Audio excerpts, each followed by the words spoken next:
Avis aux puristes, à ceux qui préfèrent voir un enchaînement de passes parfaitement exécuté plutôt qu'un petit pont ou un passement de jambes. À ceux qui s'extasient devant une transversale qui atterrit exactement dans les pieds du receveur. À ceux qui disent « Non mais là, c'est vraiment la passe qui a fait le but ». Ou encore « Ah là là là là, celle-là elle est pile dans le bon tempo ». Pour vous, on s'intéresse aujourd'hui à l'aspect essentiel de tout match de football, la passe. Allez, avant de continuer notre vidéo, n'oublie pas de t'abonner à notre chaîne. C'est la première chose qu'on apprend à l'école de foot. Un bon joueur doit absolument savoir donner le ballon comme il se doit. Sur le terrain, la passe est la seule manière d'être relié à ses coéquipiers. Pour ça, il doit y avoir un regard, une connexion entre le passeur et le receveur. Et si c'est exécuté à la perfection, c'est tout simplement injouable pour une défense. Comme dirait n'importe quel coach de foot, le ballon ira toujours plus vite que le joueur. Vous êtes peut-être en train de vous dire « Ouais, super, merci mec, mais tu enfonces un peu des portes ouvertes là. » Mais en même temps, il y a quoi de plus efficace? Une organisation entière peut être détruite par une seule passe bien sentie. N'est-ce pas, Jorginho? Si vous vous ennuyez devant un match, c'est sûrement car le jeu de passe et les mouvements sont loin d'être enthousiasmants. Un dribble peut apporter une étincelle, mais la flamme est présente quand le jeu de passe d'au moins une des deux équipes est agréable à regarder. Et comme dans le domaine du dribble, il existe pour la passe des artistes capables de sublimer ce geste simple en pure merveille. Comme notre Michel Platini national, le flamboyant meneur de jeu brésilien Zico, avec un petit faible pour les talonnades, le classieux numéro 10 Juan Roman Riquelme, le maestro Andrea Pirlo et son jeu long tout en touché, Mesut Özil et ses passes que personne n'avait vues, ou encore Lionel Messi et son pied gauche magique. Ces joueurs ont su tirer le maximum du potentiel qu'offre la passe jusqu'à en faire une arme létale. Les possibilités sont innombrables pour le passeur, selon la position de son corps, le timing, les joueurs disponibles autour de lui pour recevoir la balle, ou encore la surface du pied avec laquelle il effectue la transmission du ballon. À partir de ces informations, une infinité de choix s'offre à vous. Mais les passionnés de foot auront remarqué tout de même quelques constantes, quelques styles de passe définissables. Et pour ceux au fond de la classe qui n'écoutaient pas, ou pour ceux qui veulent en savoir un peu plus, on a essayé de ranger tout ça dans des petites catégories bien à nous. Numéro 1, le caviar.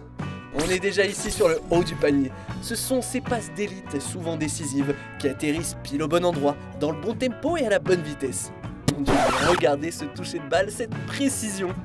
L'appellation caviar étant souvent utilisée, car comme ces fameux œufs d'esturgeon, ces passes-là sont tout aussi rares et précieuses. Il est tellement dur de toucher la perfection dans le dosage et le timing que lorsqu'on y arrive, c'est comme un immense sentiment de satisfaction. Et cela met alors le buteur dans de si bonnes conditions qu'il n'a plus qu'à finir le travail. Et c'est à ça qu'on reconnaît un vrai caviar, lorsque le but devient la partie la plus facile de l'action. Numéro 2, la passe fantasque. La passe fantasque peut être résumée en une question. Pourquoi faire simple quand on peut faire compliqué? Car ce genre de passes ne sont pas celles qui viennent le plus rapidement à l'esprit du porteur du ballon. Alors que la grande majorité des passes se font dans une posture confortable, notamment en utilisant l'intérieur du pied sécurité, la passe fantasque rajoute une dose de spectaculaire à un geste pourtant simple sur le papier. Que ce soit pour prendre de surprise l'adversaire ou pour amuser la galerie, ce mélange de passes et de gestes techniques peut vite créer le déséquilibre. Elle est plus risquée aussi, mais elle apporte une touche artistique non négligeable, n'est-ce pas Dimitri?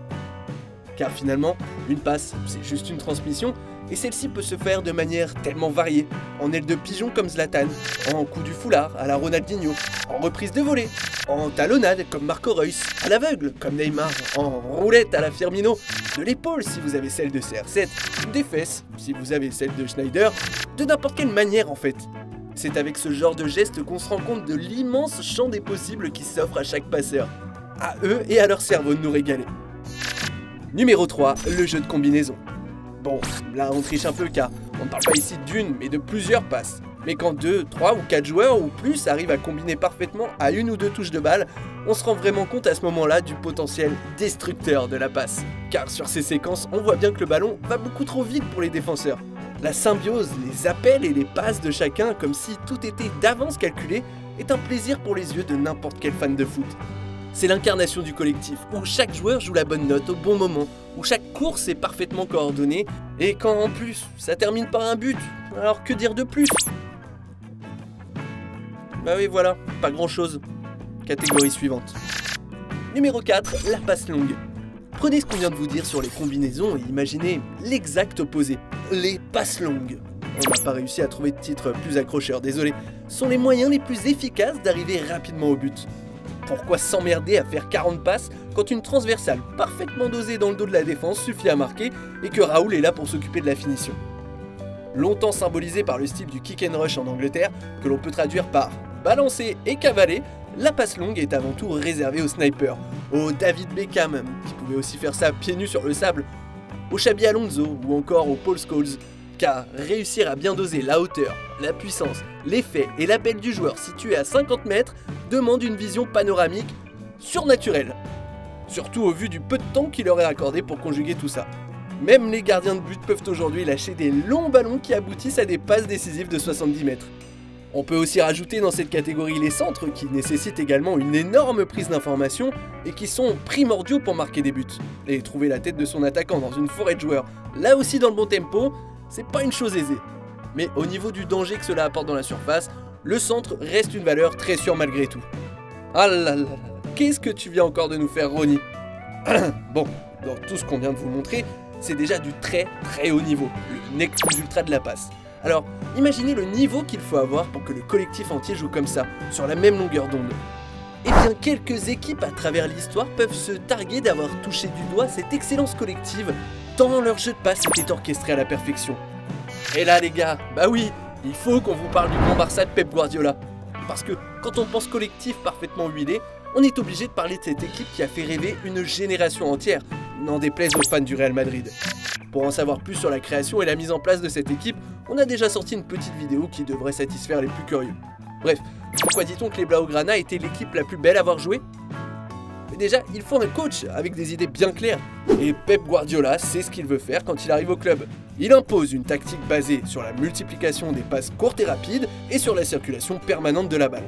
Mais pas le genre de passes prévisibles et ennuyeuses, plutôt celles qui surprennent constamment l'adversaire jusqu'à le fatiguer mentalement et physiquement, car il faut courir après le ballon en face.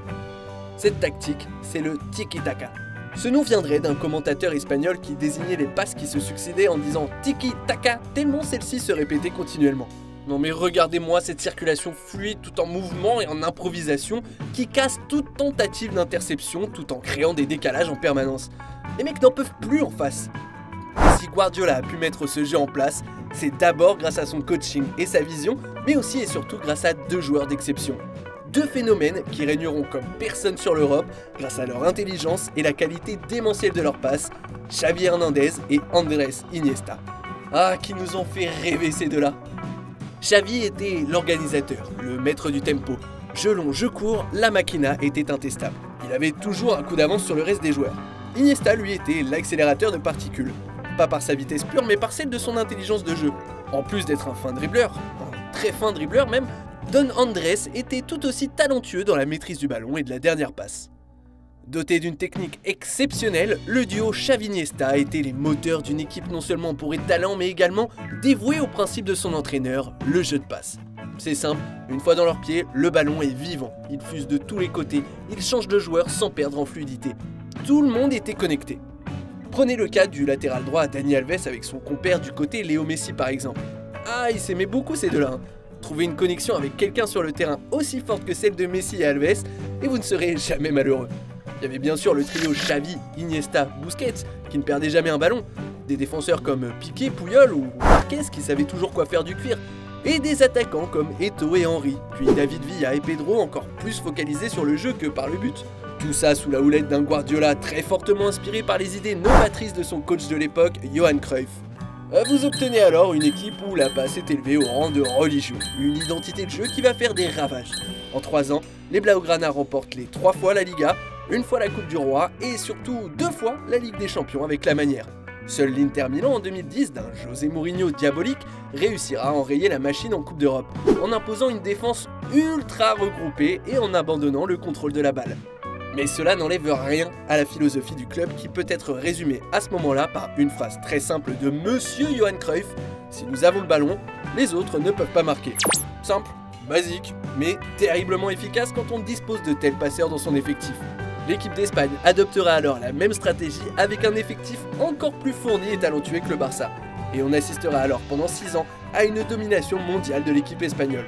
Euro 2008, Coupe du Monde 2010, Euro 2012. Bref, une machine de guerre qui roulait sur les autres équipes. Oh, et qui retrouve-t-on encore aux manettes? Bien sûr, Xavi et Iniesta. Vous ne nous enlèverez pas de la tête que ces deux-là sont l'alpha et l'oméga du jeu de passe. D'ailleurs, depuis le départ de Xavi en 2015 et celui d'Iniesta quelques temps plus tard, le Barça n'arrive plus à reproduire ce qui a fait son succès toutes ces années. Et ça, malgré tout le talent de Lionel Messi. Quand un être vous manque, tout est dépeuplé. Alors quand il y en a deux... Après, attention, hein, on dit pas que le Barça est à l'origine de ce style de jeu. Ce serait faire injure à nombre de grandes équipes historiques.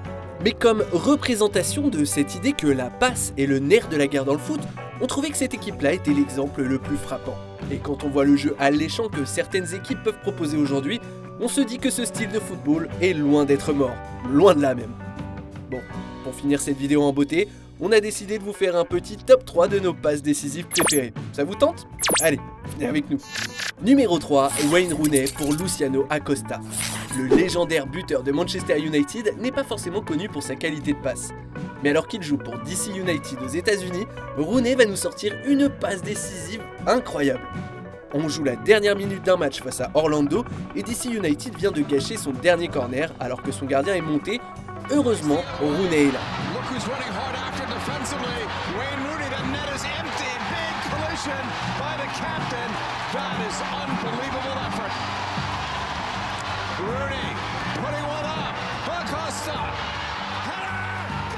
Soyons honnêtes, on peut difficilement faire plus spectaculaire que cette transversale parfaite, surtout après un tacle désespéré à la 95e minute qui sauve son équipe.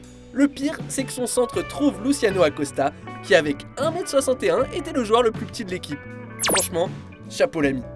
Numéro 2, l'équipe d'Arsenal pour Jack Wilshere. En 2013, Arsenal était l'équipe qui pratiquait le plus beau jeu d'Angleterre.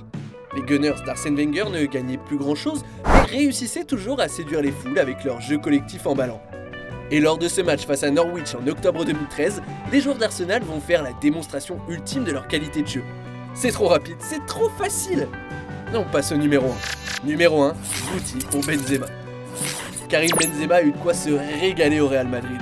Entre Ozil, Modric, Xavi Alonso ou encore Di Maria, Benzema doit sûrement être l'un des joueurs à avoir reçu le plus de caviar dans sa carrière. Mais lors d'un match face à la Corogne en janvier 2010, c'est Guti, légende du club madrilène et énième passeur de génie, qui va lui servir sur un plateau en argent une passe. Mais une passe! Admirez plutôt.